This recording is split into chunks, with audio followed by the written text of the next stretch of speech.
I mean, remember, it was like Berlin's. We're all going to be looking for each other. But he goes to the girl and he says, listen, I've got to tell you that there's been a few stories that they're going to be putting some kind of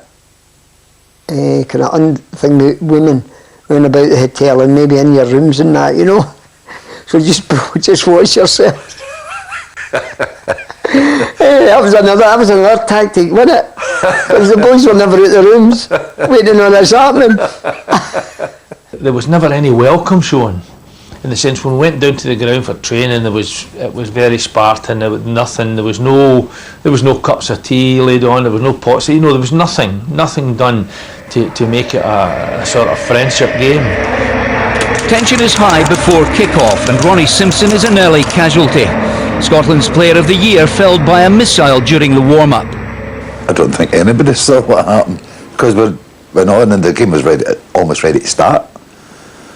And as I said, I was looking for a ball with the commotion.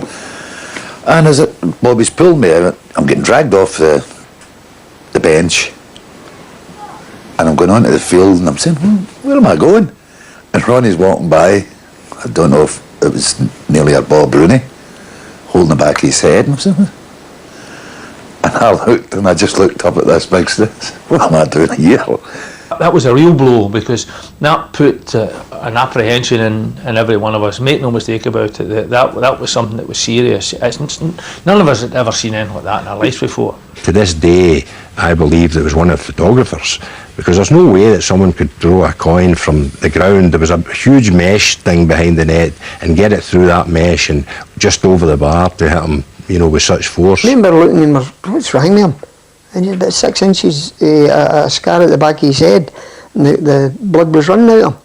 Curiously enough, many years after the game, Ronnie told me that he was perfectly okay to carry on. It was Jock Stein who said to Neely, get him off. Maybe Jock Stein was looking for a bit of an excuse if we did lose or something like that. Anyway, John Fallon came on and actually played very well. That was me. On you go. Let's see. I went, oh God's sake. And I must have stood in the penalty spot all game. I was afraid to go back. Bar for corner kicks are taking a goal kick, and the atmosphere behind that goal was horrendous. You know, they're just baying for blood. He was sitting below some Argentinian supporters up there, or Racing Club supporters up there, and they were urinating all over everything. So we weren't expecting anything. In fact, we just went out the window, didn't it? I mean, it was just absolutely notorious. It was like a battle. Celtic failed to win here this afternoon, but no Scottish team has ever shown greater courage. This experience showed what big hearts, what skill the European champions can call on.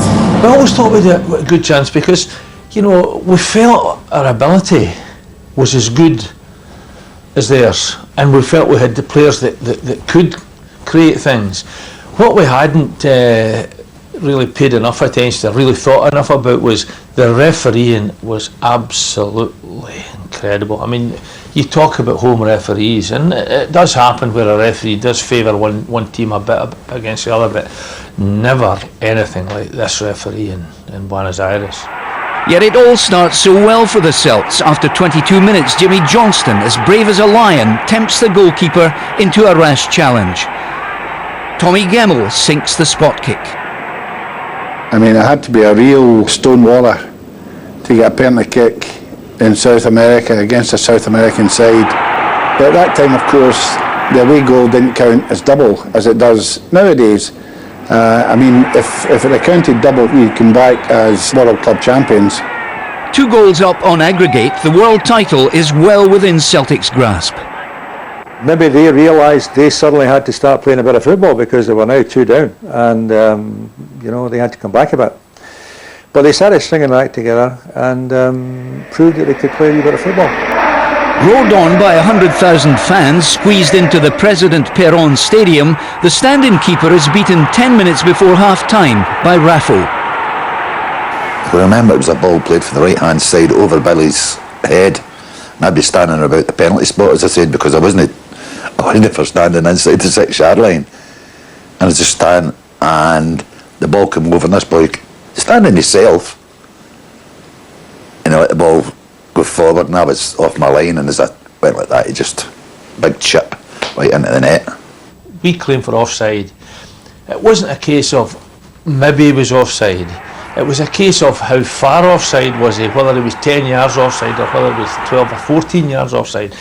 And that was it. And by that time, we had seen the frustrations that happened, we'd seen everything. They did everything they could to annoy us, and it worked. True to Jock Stein's philosophy, Celtic carry on attacking, chasing the goal that will guarantee the long journey to South America has been worthwhile. We made a few chances, but not very many. I think we were a very nervous team.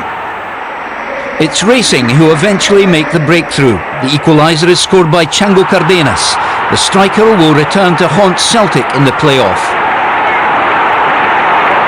But on the team bus, the immediate concern is escaping Buenos Aires and Racing's excitable fans. I came into the bus and there was this rabble around the bus. You can only describe them as rabble. Beyond the rabble were mounted police who weren't paying the slightest attention to the rabble, who were chanting this sort of song about their coach. And then they started getting hold of the bus, and they started rocking the bus from side to side. Now, I mean, I was getting serious by this point. I mean, I don't mind, you know, I'm happy to compete for Celtic. I was going to lose my life for Celtic, to be quite honest. And this bus was rapidly, you know, vibrating from side to side. And I've never found out who this was, but somebody shouted from the back of the bus, "Boss, oh, for God's sake, give him the cup." And it was exactly how I felt at that moment. You know, I'm willing to do a lot for Celtic, but I'm at my limit. You know, if we'd have just played that game and just said, "Oh, here, forget it, you just keep it, we're away." Is that not right? They would have been quite happy with that. I believe Celtic can win the title in the third game if it goes on in Montevideo on Saturday. There has never been a more disgraceful start to a match of this stature. I'm sure Celtic will, in the end, play the game to a finish, for they feel they can win in a neutral country, but they are right to demand justice. The board want to go home, but at Jock Stein's insistence, Celtic cross the River Plate to play the third and deciding leg in neutral Uruguay. Privately, many of his stars also have misgivings, but they're overruled. Only one man makes the decisions in Stein's dressing room. Behind the scenes, the board, I don't think were all that fussy about playing a third game, because they were more concerned about maybe the players overreacting a second time. There was a bit of us, there was a few, you know, retaliated, and it wouldn't take a genius to work out in the third game they were only going to get worse again. The manager was wanting to play, I think the chairman wasn't, I'm not 100% sure, but as a player and in our group, we were wanting to play them. We thought we could beat them. You played to orders. The Jock said it, that was it, you went. It was a new experience, it was a great experience. It was Celtic breaking ground that nobody else, no other British team had broken, and he wanted to do that. The third game was a nothing game, wasn't it? There was so much going on, police on the field, people fighting. I mean, it was just winning a game of football, wasn't it?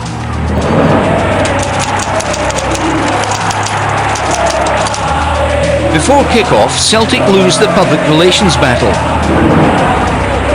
They parade a Uruguayan flag around the pitch to a fairly lukewarm reception. Unaware that the Argentinians, out first, have been flying an even bigger flag. It's the first defeat of the day, but not the last. In the 3 games of the so-called World Championship, we haven't seen 10 minutes of football. It's over. Celtic have lost a tie, and they have disgraced themselves in Scottish football. There can be no excuses. Celtic came down to Racing's level and engaged in a running street brawl with their vicious opponents. First to be sent off is the most unlikely candidate.